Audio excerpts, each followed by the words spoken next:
campaigning for my hubby look with Marie Chris and a bunch of gay people. But anyway, the reason why I called you is I have a favor to ask you. You gave all the documents na to Mila, but syempre iba po tumawag ka.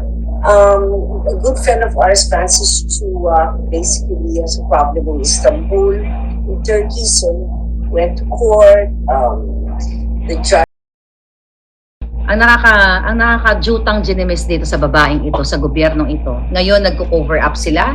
Sila ay kunyari, pabuhat-buhat ng bata. Pero Lisa, jutang ginina ka. Binenta mo na ang kaluluwa mo kay Satanas. Taong bayan ang maghuhusga ngayon sa videong ipapakita ko sa inyo. Here. Ano tong video na ito? Mga kababayan. Where is it? Okay. Etong video na ito ay sana si Lisa Tanas. Okay. Etong video na ito po yung pakipagsabwatan ni Lisa sa asawa ni Teddy Boy Locsin Jr. Gusto kong patunayan sa inyo na hindi po AI yung audio na binibigay, na pinipresent ko sa inyo na okay?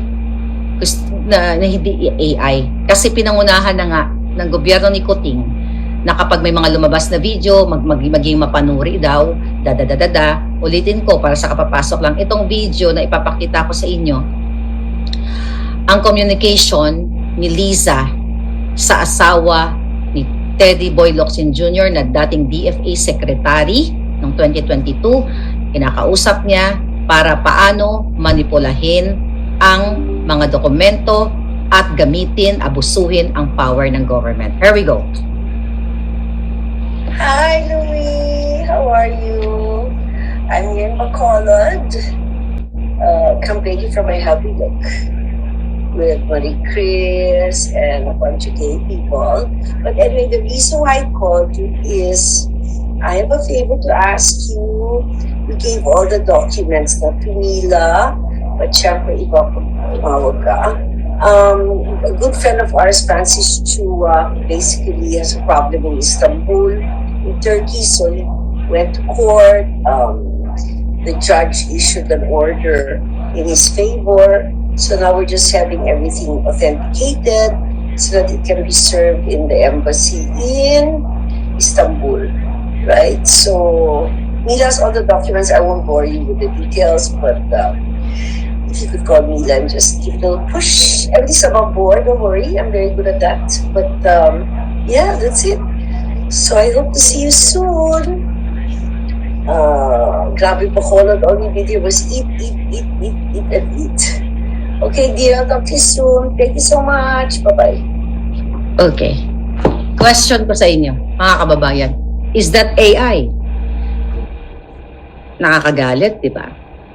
Kinausap niya ang asawa ni Teddy Boy Locsin Jr. Kaya nga kung matino ang Kongreso, matino ang Senado, dapat ipa-extract si Lisa sa Malacanang, lahat ng mga kasabwat niya.